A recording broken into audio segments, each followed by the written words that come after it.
Hi, I'm Katina Anglin, and this is A Good Show.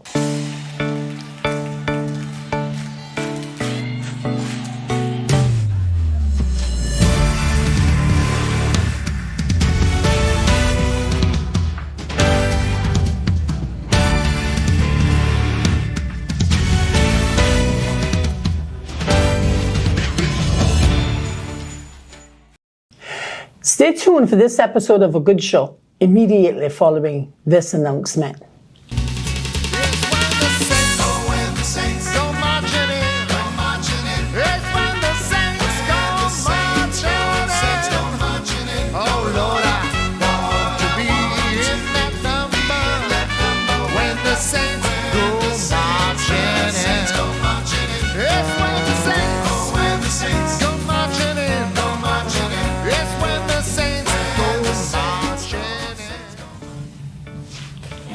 Thank you so much for being here with us on this episode of A Good Show.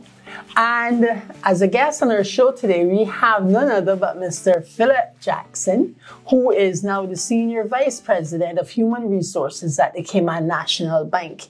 A lot of you may know him as Phil Jackson. I just learned the reason why he got that. You want to share that story? Yeah, sure. Quickly? Welcome to the show, Well, Phil. first of all, it's a beautiful day in the Cayman Islands, as always. As always. Glad to be here. Thank you for having me.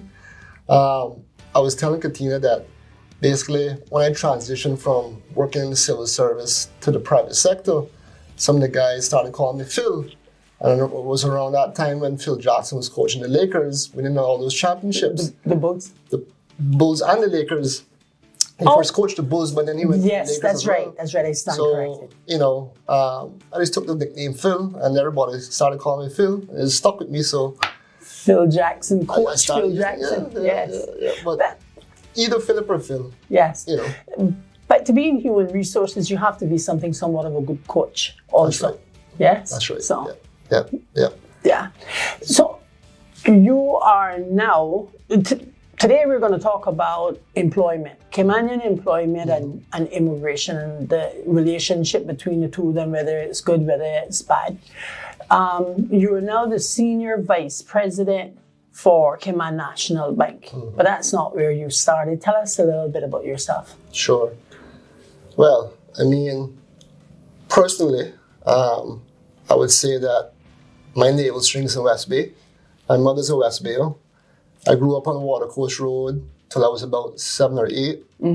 Left and I went to live in Newlands, Savannah, Pease Bay, even South Sound for a stint, but more or less grew up in Spots, Newlands. Okay. My family migrated to the US in 86. We came back in 1990, Okay. and I graduated from C school. I went to work for government. I was a civil servant for about 9 years. Then I left government and, in 2000 I got a scholarship. I got a Chevening scholarship in the UK to go to my master's. Awesome. And did that in Manchester. Came back home, still with the government. Then I decided to venture in the private sector. In the private sector, I worked for EY. Okay. And then I worked for UBS Fund Services, CUC, and now I'm at Cayman National. And before that, you know, I had stints where I've had little, I would say, summer jobs or jobs before going into college. What was your first job? Do you remember? One of my first jobs was actually working at Domino's Pizza in Savannah as a driver, delivering pizza. And Senior Vice President of Cayman National Bank. Started out as pizza delivery man. Pizza. It was fun. Yes. I used to make some good tips back in the day. Yeah, that's the thing about the service industry that's not emphasized enough, I believe. Yes. Is that people who receive good service has a way of rewarding that. That's right. And in the service industry, tourism just pops to mind right now. But there are other forms of service, such as the restaurant industry and bars and so on. So actually, I worked also at the Marriott.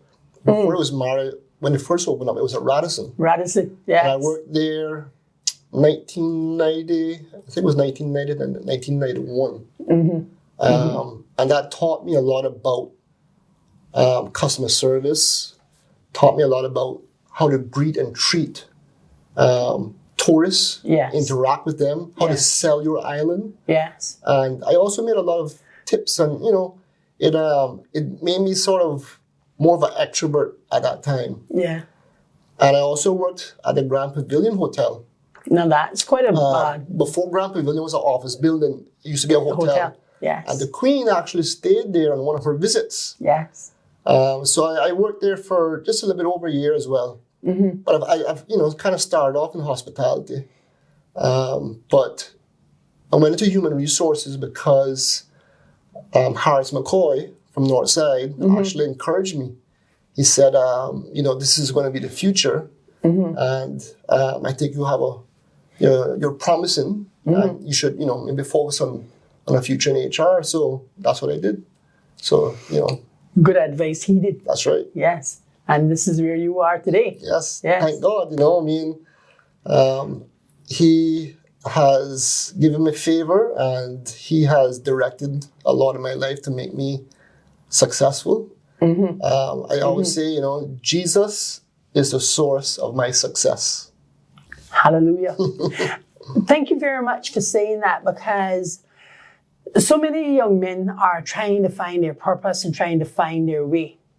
But I don't think that enough have been exposed to the fullness of the relationship with Jesus. I think they've heard of him, but they don't have that relationship, and they haven't really been encouraged well enough to engage in that relationship. Because when Jesus Christ becomes your director and you follow his directions, the pathway doesn't become smooth, but it becomes easier to walk on, because you're following his instructions, and he's prepared the way. So he knows where the potholes are. He knows where the speed bumps are. He knows when you should go left and when you should go right and when you should walk straight ahead. And a lot of times, in our careers, we are walking on the wrong road or on the wrong side of the road sometimes. We're on the left lane when we should be in the right lane, because we're not hearing and heeding the words of God. That's right. The guidance of Jesus Christ. Some Caymanians, young professional Caymanians, are so eager to advance in their career, and they're hungry and so on. But sometimes they make moves at the wrong time. Yes. They're not listening, and sometimes they're not prepared, and they might make a wrong move, because they're a little bit overambitious sometimes. But I thank God, he's directed my whole path. I remember when I was leaving CUC to go to CMB, I asked my church brothers to pray, and my pastor say, pray to help me, give me a sense of good feeling and comfort, and this is where I should end up, because I didn't really want to leave, but yes, and I got that sense, and I got that confirmation. A peace of mind that comes with knowing that God is with you, and you've listened and headed in the right direction. So what are some of the challenges that you see for Caymanians in employment today? Yes, well, there's lots of challenges. One is that, even if you come back, say, with a degree in certain fields, it can be quite challenging for you to obtain employment. Even, let's say, culinary arts. I've read where, people come back and they can't find a job in a hotel or in a restaurant or so on because they don't have the experience, There's also the challenge of, if you're already employed and you're working just as hard as the person next to you, but, you have a family and so on, you have other outside challenges, and you're wanting to advance your career, but the person who's making the decision to promote perhaps is not Caymanian and has a closer relationship with that non-Caymanian who's on a work permit. Sometimes they get promoted over that non-Caymanian because the non-Caymanian doesn't socialize or go out or have that close connection, that close relationship with that manager. So the personal relationship is overtaking the professional qualifications, experience, and it does happen. Yes, regardless of what it says. Yes, and that's simply because the Caymanian is paying attention to his other responsibilities and trying to keep his family together, be dad at the table, yes, homework and soccer, and being mom, being a nurturer, and just holding the family together, and volunteering in the community and all that. Especially women. Women. I take my hat off to women, especially Caymanian women, because they have to juggle family, career, everything, right? So it is hard. It's difficult. And then women have this ability to pick up on everybody's emotions. I swear, we are the emotional thermostat in the room, And in families where there is more than one child, it's usually mom who knows what's going to happen, which child's feelings, yes, and which one prefers to have this for dinner, and who likes to play this game, and so on. And somehow or another, she just manages to change all these hats all the time and just be able to meet the needs of everybody. And I thank you very much for acknowledging the role and the issues that women face just in being a woman, because one of the things that a lot of people don't think about enough is, women have a monthly cycle, and they also have something called menopause eventually. And this monthly cycle creates certain hormonal imbalances and so on. Not only she's got to deal with everybody else, she's also got to deal with her, and it can be difficult. And a lot of men in the room, they're like, oh, I don't know, is she acting like that? No, I understand why you don't know why she's acting like that. But I think women in this country have come a long way in employment. And we've come a long way because there are men like yourself who recognize how valuable that women are and saying, hats off to women, how can I help? So the other issue I see is that, we have a lot of young people who are just graduating from high school and they want to work in an office environment. And they might not really be suited for an office environment, right. academically. And we are losing sort of people who could play a part in the technical vocational careers. I'm talking about mechanics, technicians, plumbers, anything that works with your hands, right? Right. And I think that we need to ensure that those fields, those professions are attractive enough that we have Caymanians that are interested and start to go into that field. It would be great if there was somehow a law or a rule that every Caymanian, before they graduate high school, had to spend either 3 months or 6 months working in the hospitality field, or they're joining the cadets. Yes. And through the cadets, they learn a technical profession, whether that's carpentry, plumbing, electrician, mechanics, whatever. But that's an avenue, right? So expand the cadets, right? So that once you finish, your term as a cadet, right? Maybe it's after you finish high school, immediately after, because almost in every country, most countries, you have to do this military service. Yes. Right? Yes. And in the military, you actually pick up a lot of skills. Yes. Right? Yes.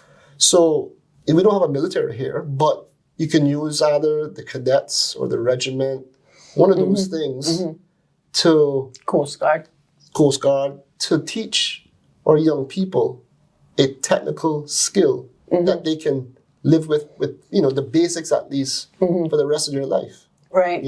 Right. I think I remember when I was going to high school and, we were told straight from the teacher's desk that, you had to be a doctor or a lawyer, an accountant, or at the least a bank teller.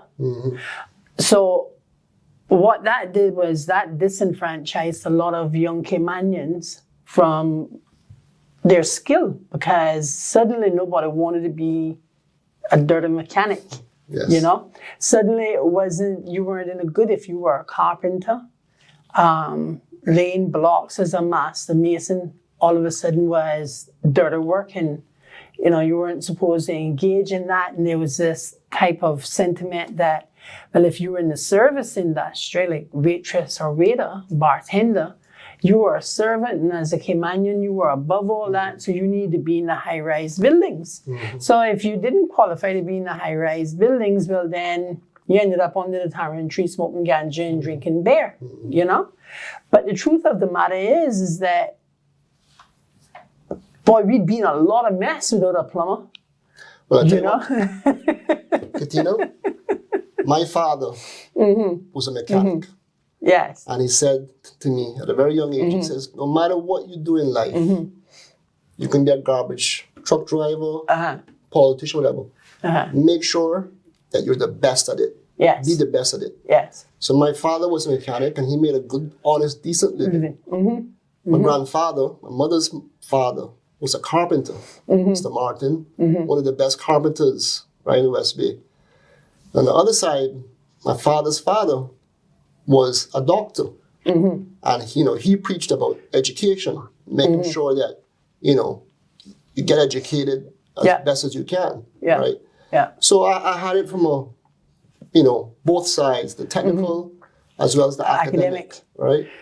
But you saw enough there for you to be able to realize that the world is actually around, and there are many things that goes into making your world operate. And you saw that you can be successful as a mechanic. You can be successful as a doctor. And so then who do you want to be? And I think that there just needs to be, some public education handed down from the Department of Education itself, from the Ministry of Education, about, these positions need to be glorified. Your plumber, I tell you, we'd be in a real mess without a plumber, and you'd never get your house without a carpenter. But before that, I think it comes down to the family and the parents. Yes. Saying to their kids, look, whatever you want to be, I will support you, right? 100%, but you must be dedicated. Right. You must be committed. Yes. Right? And you must be honest. Be the best at that, whatever it is that you decide to, Yes. I think we need to tell young people that they need to choose a career over a job. Right. Right? Yes. A career you can have for a lifetime, whereas a job, you just might have that job for a season and then jump from job to job. You know what I mean? Right. But if you have a career in nursing, start off as a practical nurse, registered nurse, supervisor, a chief nursing officer. Yes. There's a career path. Right? Right. So I think we need to focus on encouraging young people to have careers rather than just going into a job. Yes. So, from what you said so far, employability, the ability for one to be employed, and this could even be self-employed. I think we need to take a look at entrepreneurship in a little bit too, right? But it's still about employability. It really starts in the home with having the right encouragement, supporting network at home. And then in the school, having access to the tools that you need. And for some people, that's academic. For other people, that's vocational, right? And then there's also yourself knowing, well, I want to be this in my life. This is where I want to go. But what about the people who are uncertain? They are stable-minded people, they will commit but they're still uncertain because they're young. They've heard about all the different opportunities that are available to them in life, and they want to try some of this and some of that. What would you say would probably be the best approach for them? I think trying to get some good career counseling, right? But also, finding out what is it that you enjoy doing that makes you happy. Where does your sense of purpose and pride come from? So if you enjoy, working with your hands and you're technical, then you want to look at something that's technical, that's maybe data-driven. If you enjoy not working with people, you want to work, you want to face people, then you look at a career that doesn't involve people. Yeah, right? When I look at Cayman Airways has been such a success story. When you think about the number of Caymanians employed, the number of Caymanian pilots that they've been able to train and succeed, talk about succession planning. It's Cayman Airways. It's Cayman Airways. Cayman Airways. There's some really great Caymanian companies out there. I've worked for, both CUC and Cayman National.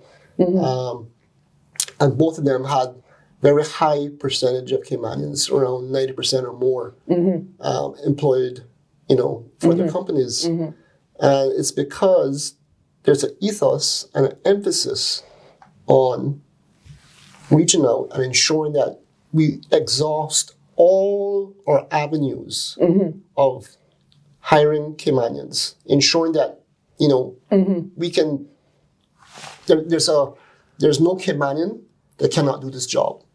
Right, we have to exhaust all opportunities. CUC is distinct in that CUC has a very strong apprenticeship program. That's correct. That's correct. You want to share a little bit about that? Perhaps it's just a model that other companies can adopt. So, one of the toughest, most hazardous jobs in Cayman is a power lineman, right? Working on the lines. Yes. And they bring people in, no experience, as an apprentice.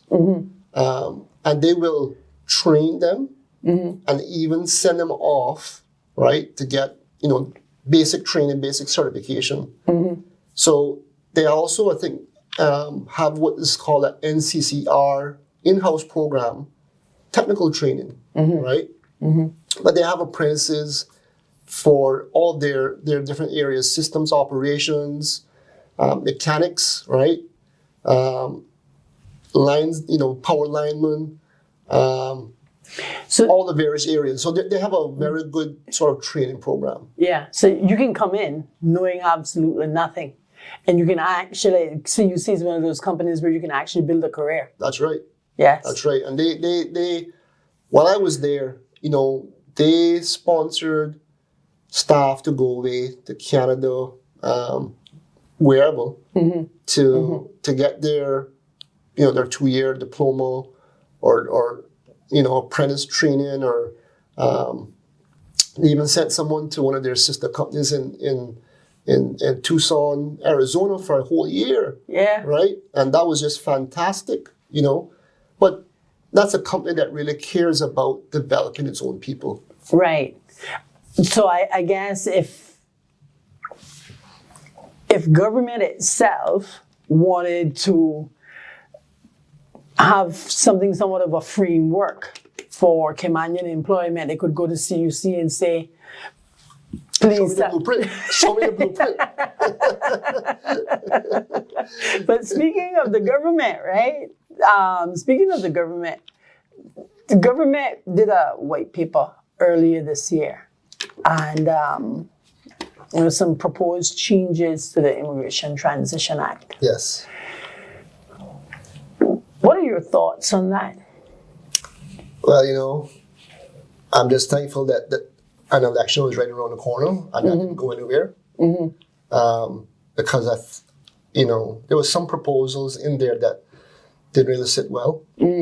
Increasing the number of years with term limits. And other things in there that I think,